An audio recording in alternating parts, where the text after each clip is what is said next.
Walang hiya kayo. Lalaking yung tao, nagpatumba kayo sa nagwawalang lasing dito kagabi. Para saan pa binabayad ko sa inyo, ha? Kapag ito naulit to, ha? Ako mismo magpapatumba sa inyo. Sensya na po, bossing. Sensya pa ako. Igsasabi mo, ha? Igsasabi mo! Ano magagawa ng pasensya nyo? Umalis na nga kayo dito. Papatulan ko kayo lalo, eh. Luti.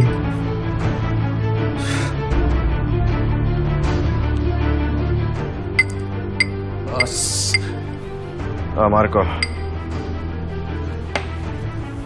Ano na balita kay Mr. Uy? Kaya nakakabayad ng utang yun, ha? Kaya kahit interest, wala pa binibigay. Nakiusap ulit, boss, eh. Lugi ang lending ko nito. May pinang-imbestiga ko sa'yo.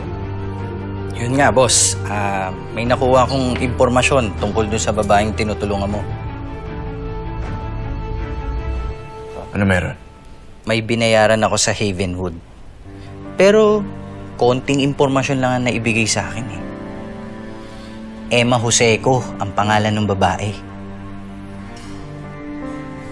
Emma Joseco. Emma. May asawa at anak na daw yun. Pero tungkol dun sa dalawa, wala akong impormasyon. Mga takot kasi yung mga napagtanungan ko, eh. Sabi sa akin ni Dr. Samson, posibleng maling gamot ang ibinibigay sa kanya sa Havenwood. Sige, tama yan. Pagpatuloy mo pa yan. Gusto kong makilala ng lubusan ng babae niya. Emma.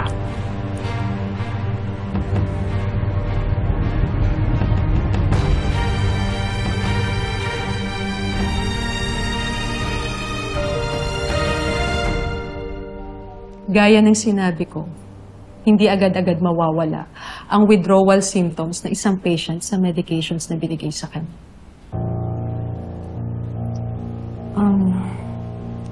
Are you sure okay lang sa'yo na nandito siya? Oo, Doc. Logan, taking care of a psychiatric patient isn't easy. At hindi ko maipapangako sa'yo na mapapagaling ko siya ng ganun kabilis. Bakit hindi mo na lang kaya siya ilipat sa ibang psychiatric center?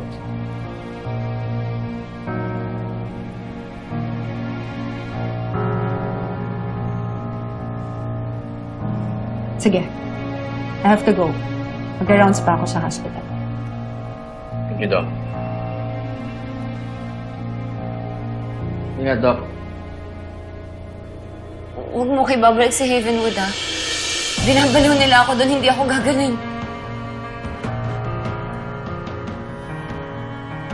Sa isang kondisyon. Makikipagtulungan ka sa pagpapagamot sa'yo. Magkakatiwalaan mo ako. Tigit sa lahat, kakain ka at magpapalakas. Let me. Today, soup, fish, rice, juice.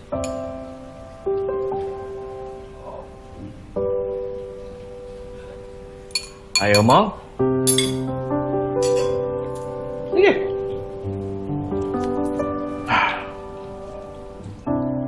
Hello, Havenwood. Yes, meron ako ipapadala na pasyente. Baka 30 minutes papunta.